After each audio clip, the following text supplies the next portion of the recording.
हम बात करेंगे सॉलिड स्टेट में अपने एक नए टॉपिक के बारे में जिसका नाम है पैकिंग इफिशिएंसी, जो कि बहुत ही इंपॉर्टेंट टॉपिक है।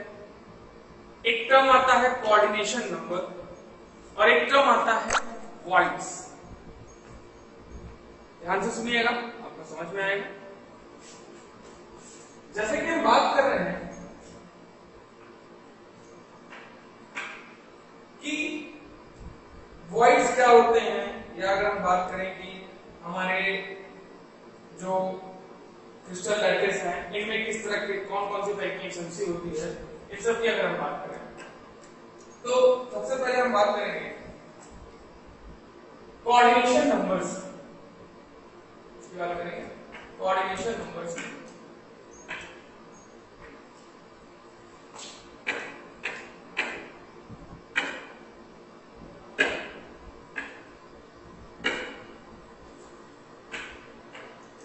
कोऑर्डिनेशन नंबर, कोऑर्डिनेशन नंबर क्या होते हैं? सबसे पहले अगर बताओ कोऑर्डिनेशन नंबर के बारे में हम कहते हैं नियरेस्ट नेबरिंग पार्टिकल, सबसे पास पाए जाने वाले पड़ोसियों का नंबर ही कोऑर्डिनेशन नंबर कहलाता है। सबसे पास पाए जाने वाले हमारे पड़ोसी होंगे, सबसे पास पाए जाने वाले एलिमेंट्स होंगे, उनका जो नंबर होगा वो हमारा क्या कहलाएगा? कोऑर्डिनेशन नंबर कहलाएगा। जैसे अगर मैं बात करूं वन डायमेंशन में coordination number in one dimension, बहुत इंपॉर्टेंट है। अगर मैं वन डायमेंशन में कोऑर्डिनेशन नंबर की बात करूं तो वन डायमेंशन की अगर हम बात करें तो वन डायमेंशन में कोऑर्डिनेशन नंबर जो होता है वो 2 निकल के आता है। कैसे 2 निकल के आता है ध्यान समझिए। जब हम एटम्स को पैक कर रहे हैं वन डायमेंशन, तो एटम कुछ इस प्रकार से पैक करते हैं। और इसमें अगर आप देख पा रहे हो, यहां पर आप देखिए ये एटम ये, अगर मैं किसी एक एटम के बगल बगल वाले एटम्स की बात करूं तो इसके अगल बगल अटैच एटम कितने हैं? 2। इस वजह से कोऑर्डिनेशन नंबर जो आता है वन डायमेंशन में कितना निकल के आता है। अगर मैं बात करूं coordination number in 2 dimension, coordination number in 2 dimension, तो 2 डायमेंशन में 2 तरह के स्ट्रक्चर्स हमारे पास बनते हैं। एक होता है 2 तरह की पैकिंग बनती है। एक होती है स्क्वायर क्लोज्ड पैकिंग, एक होती है हमारी स्क्वायर क्लोज्ड पैकिंग, और दूसरी होती है हमारी hexagonal closed,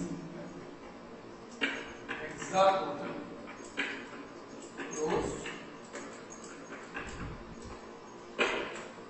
square closed packing और हेक्सागोनल क्लोज्ड पैकिंग।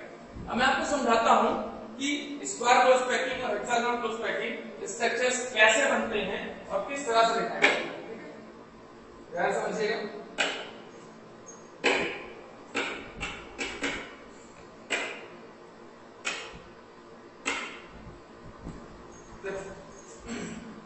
अगर मैं बात करूं square closed packing, square closed packing कैसे बनेगी? जैसे मान लो ये एटम्स को ऐसा रखा गया है,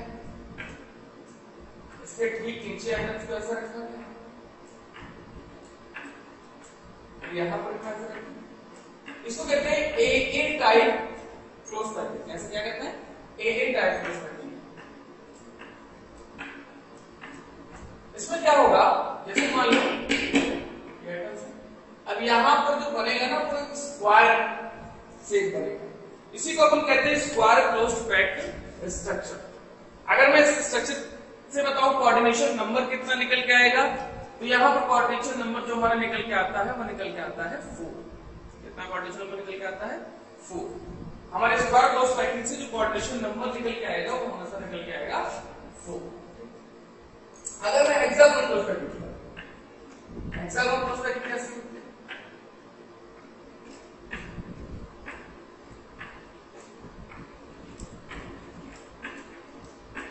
इसमें कहते हैं AB टाइप क्लोज प्रैक्टिस। क्या कहते हैं इसको भैया? AB type close practice. और जो इसमें निकल के आएगा वो हमारा हेक्सागन बनाएगा। तो जिस तरह से अगर मैं इसको कोऑर्डिनेशन यूज करता हूं, वैसे मैं यहां भी इस तरह से बना सकता था कि मैं यहां पर ले जाता और बीच वाले किसी एक एटम से बीच में मार करके बनाता। तो 4 आता है, यहां पर भी कितने आ रहे हैं हमारे 6। कितना आ रहा है कोऑर्डिनेशन नंबर 6। और यहां कितना कोऑर्डिनेशन नंबर आ रहा है बच्चा? 4। समझ में? तो ये हमारी छोटी सी बात होती है कोऑर्डिनेशन नंबर इन 1 डायमेंशन और कोऑर्डिनेशन नंबर इन 2 डायमेंशन। अब आइए आगे बात करते हैं हम अपने अगले कोऑर्डिनेशन नंबर की।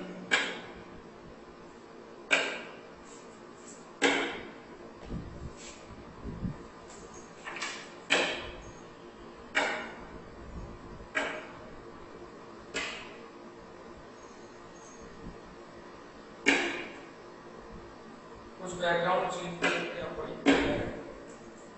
देखो कोऑर्डिनेशन नंबर 3 डायमेंशन में आपको डायरेक्ट लिखना पड़ेगा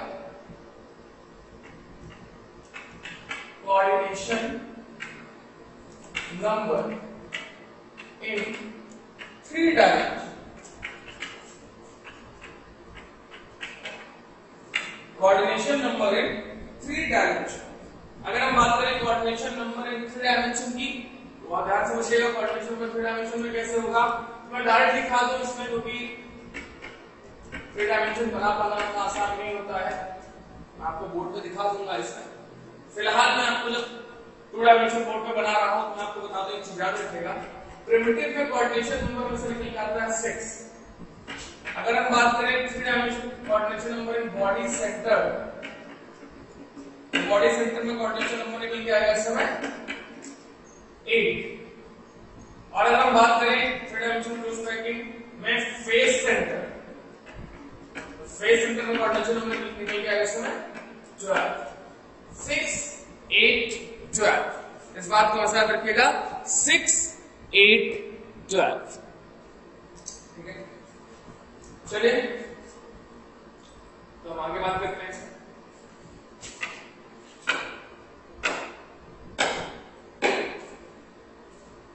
अब देखो जो अब मैं एक नया टॉपिक शुरू करने जा रहा हूं जिसका नाम है पैकिंग एफिशिएंसी और वॉइड्स। बहुत ध्यान समझिएगा क्या होती है पैकिंग एफिशिएंसी। पहले मैं पैकिंग एफिशिएंसी पढ़ाऊंगा, फिर मैं थोड़े बहुत आपको वॉइड्स के बारे में बताऊंगा। और ध्यान समझिएगा व्हाट इज पैकिंग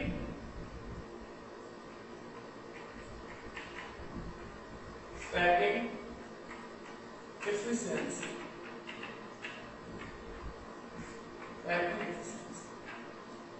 क्या होती है पैकिंग एफिशिएंसी? देखो पैकिंग एफिशिएंसी हमारी होती है, एक कह सकते हो आप इसको कि कितने एटम्स को पैक किया जा सकता है। The efficiency to pack atom in a crystal। किसी भी क्रिस्टल में, किसी भी यूनिट सेल में कितने एटम्स को पैक किया जा सकता है, वही एफिशिएंसी उसकी पैकिंग एफिशिएंसी कहलाती है। पैकिंग एफिशिएंसी की अगर हम बात करें तो 3 चीजों की बात हम करते हैं, प्रिमिटिव, बॉडी सेंटर्ड और face centred.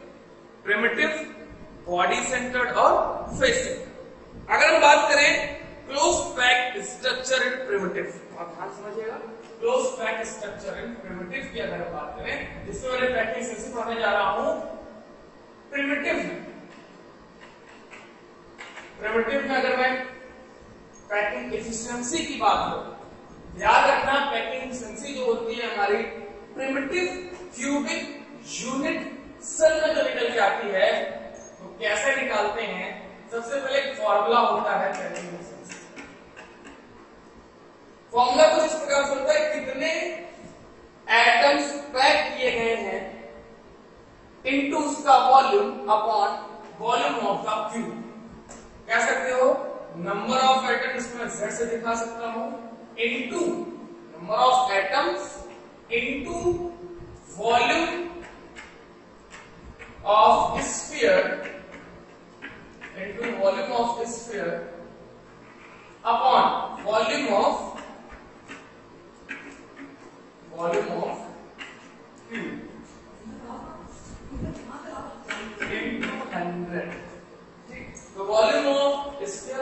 Volume of tube into 100, ये हमारा क्या कहलाता है, पैकिंग एफिशिएंसी कहलाता है। जैसे मान लो मैं बात कर रहा था प्रिमिटिव, तो प्रिमिटिव में आप सबको पता है कितने नंबर ऑफ एटम्स पैक होते हैं, 1, और वॉल्यूम ऑफ द स्फीयर कितना होता है हमारा, 4/3 पाई r क्यूब, और वॉल्यूम ऑफ द क्यूब कितना रखेंगे, 8 इनटू 100। हमारे पास यहाँ पर रेडियस नोन नहीं है। अब हम बात करेंगे रेडियस कैसे पता है। देखो रेडियस पता करने के लिए आपको पहले कोई क्रिस्टल यूनिट से, मान लो आपने मैंने ऐसे कोई क्यूब बना दिया, मान लो पहले मैं क्यूब बना, और इसको एटम कैसे पैक किया। प्रिमिटिव का मतलब क्या होता है, if atom are placed at the corner is known as primitive integrated cell. यहाँ पर अगर मैं बात करूं तो यहाँ से यहाँ तक रेडियस r है, यहाँ से यहाँ तक रेडियस r है, और ये जो पूरी लेंथ है कितनी है, 8 है। तो a कितना निकल कर रहा है, a equals to 2r, r कितना आ गया, a बाय, रेडियस मेरे पास कहां से आ गई। अब मैं इसी को पुट कर दूंगा इस फॉर्मूले में, तो मैं इस फॉर्मूले को पुट कर आ जाएगा 4/3 into 5 into 8/2 cube upon a cube into a cube से a क्यूब कट जाएगा, और यहाँ पर निकल के जो वैल्यू आएगी 52.4%। कितनी निकल के आई पैकिंग एफिशिएंसी की वैल्यू, 52.4%। इस बात को याद रखिएगा, पैकिंग एफिशिएंसी। बात समझ में आई बच्चों, बात समझ में आई।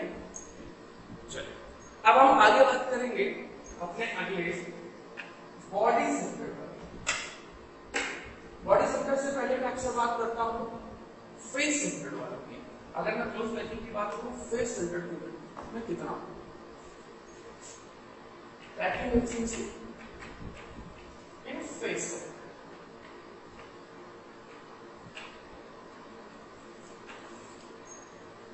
फेस सेंटर में सबसे पहले अगर हम पैकिंग एफिशिएंसी निकाल लिया, फॉर्मूला हम पहले से जान चुके हैं। हमें किस चीज की जरूरत है, पहले रेडियस की जरूरत है। तो हम किसकी तरफ पढ़ेंगे, पहले रेडियस की तरफ पढ़ेंगे। आइए हम सबसे पहले निकालते हैं रेडियस।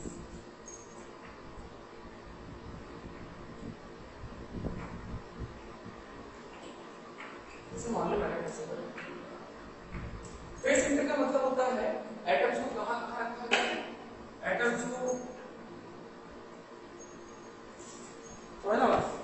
जिस दीवार पर मैं खड़ा हूं उसके कॉर्नर पर, इसके अपोजिट साइड वाले कॉर्नर पर, और इसके बीचों बीच, ये 3 जगह हमारे ऊपर होता है। तो ये एक और एक साइज छोटा बड़ा हो गया है, तो इतना नहीं होगा, लेकिन आप समझिए ठीक इस तरह से रखा। अब यहां से हम रेडियस r, ये पूरी रेडियस 2r, अब ये रेडियस r। अगर मैं बात करूं तो यहां देखो ट्रायंगल बनता है, यहां से यहां तक की जो डिस्टेंस है लेंथ है a है, यहां से यहां तक की डिस्टेंस कितनी है, a। तो हमने लिखा a, हमने लिखा b, हमने लिखा c। तो हम फॉर्मूला लगा देंगे ac का स्क्वायर इक्वल्स टू ab का स्क्वायर प्लस bc का स्क्वायर। ac का स्क्वायर इक्वल्स टू ab का स्क्वायर प्लस b। ac का स्क्वायर यहाँ तो r को r कितना है, 4r, 4r का स्क्वायर इक्वल्स ये लेंथ कितनी, a ये लेंथ कितनी, a। मैं लिख दिया a का स्क्वायर प्लस a का स्क्वायर। तो आप देखो यहाँ पर 4r square equals to a square, 4r equals to √2a, r equals to कितना आ गया, √2a बाई आ गया बच्चों। रेडियस ऑफ हमारी फेस सेंटर की रेडियस कितनी आ गई, √2a बाई, कितनी आ गई, √2a बाई। अब हम बात करें इसी वैल्यू को हम पुट कर देंगे इसमें अपने पैकिंग एफिशिएंसी के फॉर्मूले।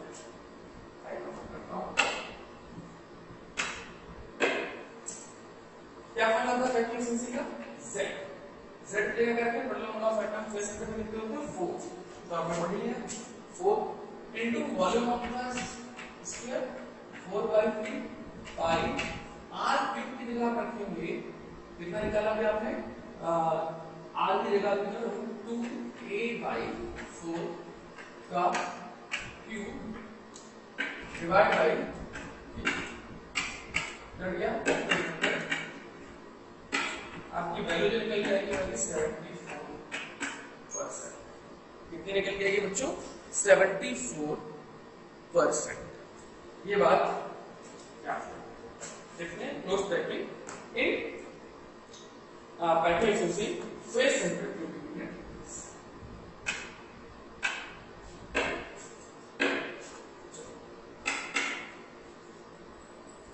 अब अगली बात करेंगे बॉडी सेंटर।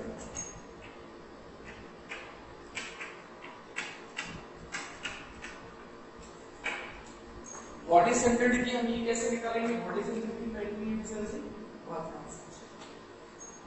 जैसे मान लो हमने एक क्यूब बनाया,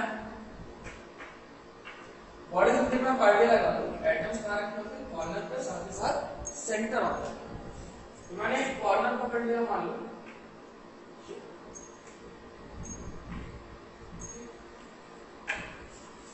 सेंटर ऑफ द क्यूब कहां है, यहाँ पर मैंने इसको रखा, और अब मैं जब बीच से निकलूंगा तो वहां उस वाले कोने पे पकड़ा, ये बीचों बीच, तो अब मुझे इसको एक बार करना पड़ेगा कि फेस सेंटर मेरी इसी दीवार से काम चल गया कि अब मुझे वहां जाना पड़ेगा, मतलब ये आगे वाला पार्ट, ये बीचों बीच, अब ये पीछे वाला, ये जोड़ दो। आप देखो यहाँ पर इस तरह से स्ट्रक्चर क्या आ रहा है, देखो यहाँ पर 4 साइड्स, कितनी साइड्स है, 4 साइड्स। यहाँ पर आप निकलोगे पहले R, 2R, R, ये लेंथ कितनी होगी A, ये लेंथ कितनी होगी A, ये लेंथ कितनी होगी A, ठीक। यहाँ सीधे फॉर्मूला लगाओगे, यहाँ मान लेता हूँ A, इसको मान लेता हूँ A, इसको मान लेता हूँ C, और सीधे फॉर्मूला लगाओगे AC का square equals to under AC का square is equal to L square plus B square plus H square, L square plus B square plus H square. यहाँ पे आप लिख सकते हो 4R इक्वल्स टू, अगर मैं इसका स्क्वायर हटाऊं तो रूट आ जाएगा, तो 4R equals to A square plus A square plus A square. जब मैंने यहाँ पर इसको पुट किया और यहाँ पर निकाला, 4R equals to √3a, R equal to कितना आ गया, √3a/, कितना आ गया बच्चों, √3a। इसी को अगर मैं पुट कर दूं फॉर्म में, 4 कितने नंबर ऑफ एटम्स है, 4/3 पाई r upon a cube into z into 100, ये फॉर्मूला था।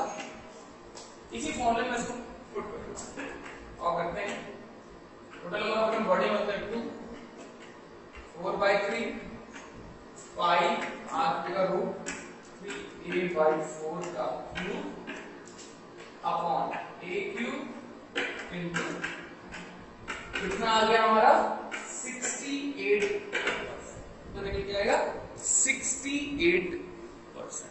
इस बात को याद रखिएगा, ठीक है। चलिए आज के लिए इतना काफी था, थैंक यू।